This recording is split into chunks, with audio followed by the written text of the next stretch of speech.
Bienvenue sur la chaîne de la PPM. Dans cette vidéo, on va découvrir ce qu'est l'évolution réciproque et comment la caractériser. On sait déjà que quand une valeur évolue, on peut considérer la variation de plusieurs façons différentes.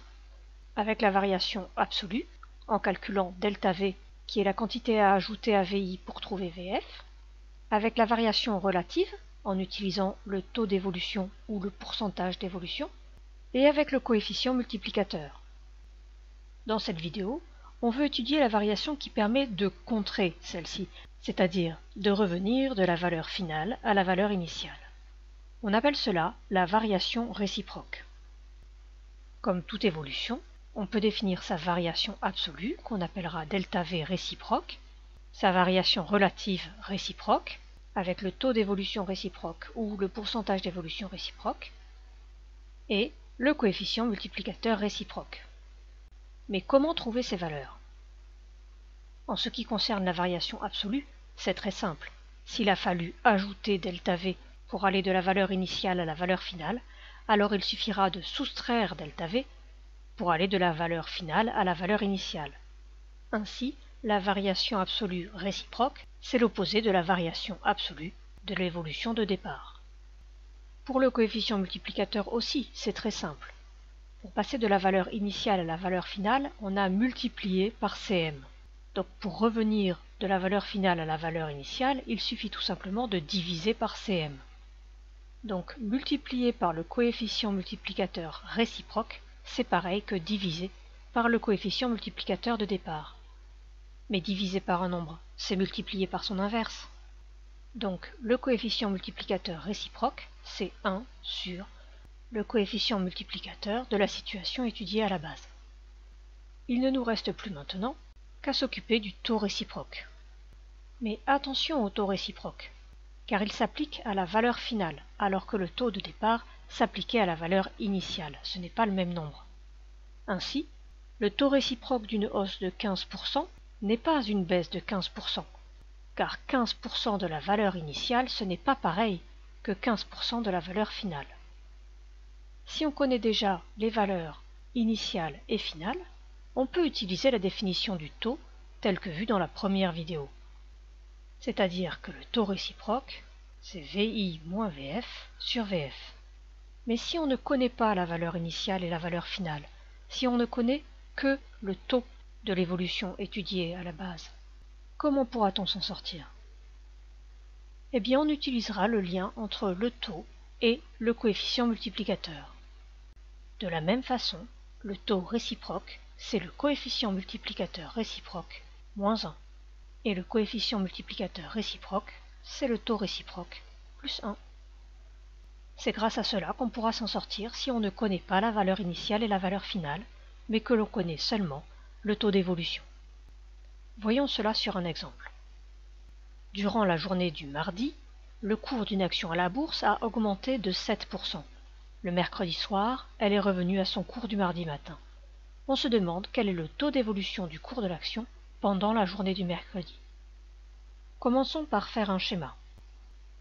On sait tout d'abord que le mardi matin, il y avait une certaine valeur, et le mardi soir, une autre valeur, et qu'entre-temps, la valeur a augmenté de 7%. Et le mercredi soir, elle était revenue à son cours du mardi matin. Autrement dit, on est passé de la valeur finale à nouveau à la valeur initiale. Et on se demande quel est le taux qui correspond. Mais attention, ce taux va s'appliquer à VF et pas à VI, donc il ne s'agit pas de moins 7%. Pour en trouver la valeur, on va utiliser le coefficient multiplicateur. Si je connais le coefficient multiplicateur de cette évolution du mardi, je pourrai facilement trouver le coefficient multiplicateur réciproque, et une fois que je connaîtrai le coefficient multiplicateur réciproque, il me sera facile de trouver le taux réciproque. Il ne me reste plus qu'à rédiger. Je sais que le taux est égal à une augmentation de plus 7%. Autrement dit, le taux est égal à plus 0,07. Ainsi, le coefficient multiplicateur, qui est égal au taux plus 1, comme on l'a vu dans la première vidéo, est donc égal à 1,07. Il a fallu multiplier la valeur initiale par 1,07 pour trouver la valeur finale. Et du coup, pour revenir de la valeur finale à la valeur initiale, il suffit de diviser par 1,07. Autrement dit, le coefficient multiplicateur réciproque, c'est 1 sur 1,07. La calculatrice m'en donne une valeur approchée, environ 0,9346, etc. Et ce qu'on me demande, c'est le taux réciproque. Et comme je connais bien le lien entre un coefficient multiplicateur et son taux d'évolution, je sais que le taux réciproque, c'est le coefficient multiplicateur réciproque moins 1, soit environ 0,9346 moins 1, ce qui fait environ moins 0,0654. Pendant la journée du mercredi, il y a eu une baisse d'environ 6,54%.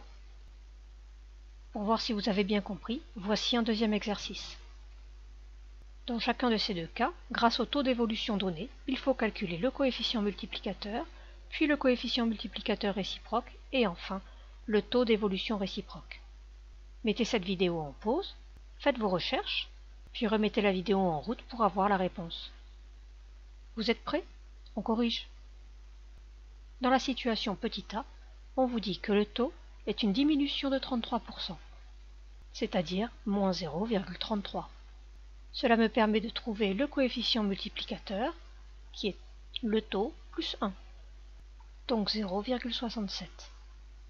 Je cherche maintenant le coefficient multiplicateur réciproque, mais si dans l'évolution considérée, il fallait multiplier par le coefficient multiplicateur pour aller de la valeur initiale à la valeur finale, alors dans l'évolution réciproque, il faut diviser par 0,67 pour revenir de la valeur finale à la valeur initiale. Ainsi, le coefficient multiplicateur réciproque, c'est 1 sur 0,67. Et la calculatrice me dit que c'est environ 1,4925. Il ne me reste plus qu'à trouver le taux réciproque, et le taux réciproque, c'est le coefficient multiplicateur réciproque moins 1, soit environ 0,4925, ce qui correspond à une augmentation de 49,25%. La question petit b se traite exactement de la même façon.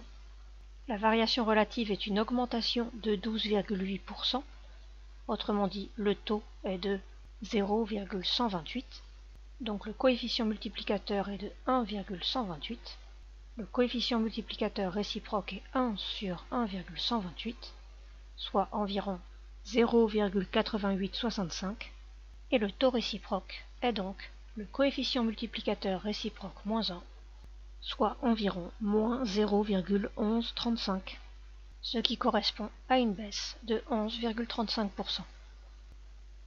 Attention, comme vous pouvez le constater, l'évolution réciproque d'une diminution de 33%, c'est une augmentation de 49,25%, et l'évolution réciproque d'une augmentation de 12,8%, c'est une diminution de 11,35%. Donc, mémorisez bien qu'une évolution réciproque ne garde pas le pourcentage d'augmentation ou de baisse. L'évolution réciproque d'une variation de P% n'est pas une variation de moins P%. Ça, c'est très important. Bref, que va-t-on retenir de toute cette vidéo? De cette vidéo, on retiendra que quand une valeur évolue, l'évolution réciproque, c'est celle qui permet de revenir de la valeur finale à la valeur initiale, que l'évolution réciproque d'une augmentation de P% n'est pas une diminution de P%, et que du coup, pour trouver le taux réciproque quand on ne connaît pas les valeurs initiales et finales, on utilise l'égalité reliant le taux d'évolution et le coefficient multiplicateur, ainsi que l'égalité reliant le coefficient multiplicateur et le coefficient multiplicateur réciproque, qui sont inverses l'un de l'autre.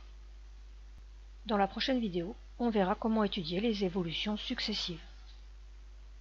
Si cette vidéo vous a plu, vous pouvez mettre un pouce bleu, vous abonner et mettre un commentaire sous la vidéo. À bientôt sur la chaîne de la PPM.